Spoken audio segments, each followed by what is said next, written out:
Yan, dahil alas 3 na, ito yung merienda natin. Sa Tagalog siguro suha, no? Sa Bisaya, buungon. Tamis.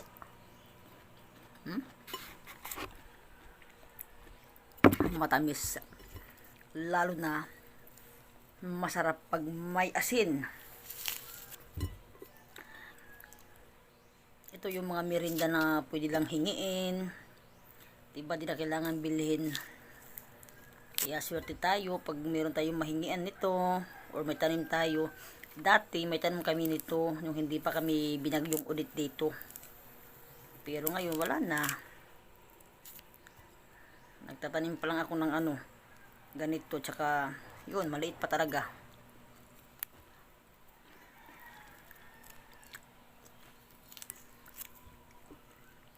Kalami. Yung gusto ko nito yung matamis-tamis na maasim-asim. Pero ito talaga ay matamis talaga.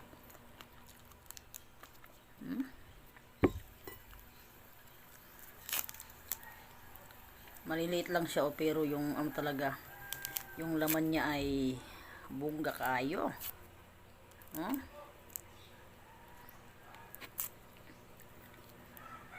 Ito na yung merienda natin at saka masustansya pa.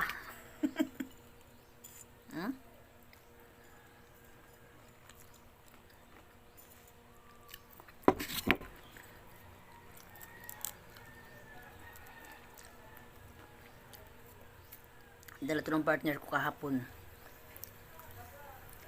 Dalawa yung pasalubong niya sa akin. Bibingka. At saka ito. Matamis talaga.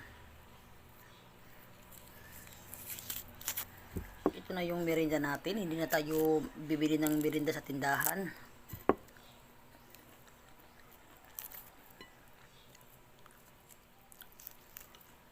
Suha. Diba?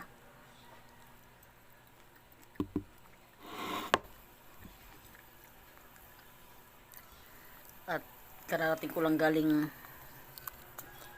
bayan. Nagpila kami doon sa ayuda, day. Nasali tayo sa ayuda, kaya yan. Thank you, Lord. Nakabili na kami ng bigas.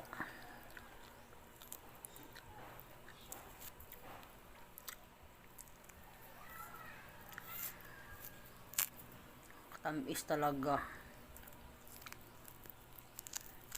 Tamis. Ano ba yun? Naubos ko talaga buyag. Ubusin ko muna to. Bye-bye. Happy Monday, everyone. Enjoy life palagi. God bless us all.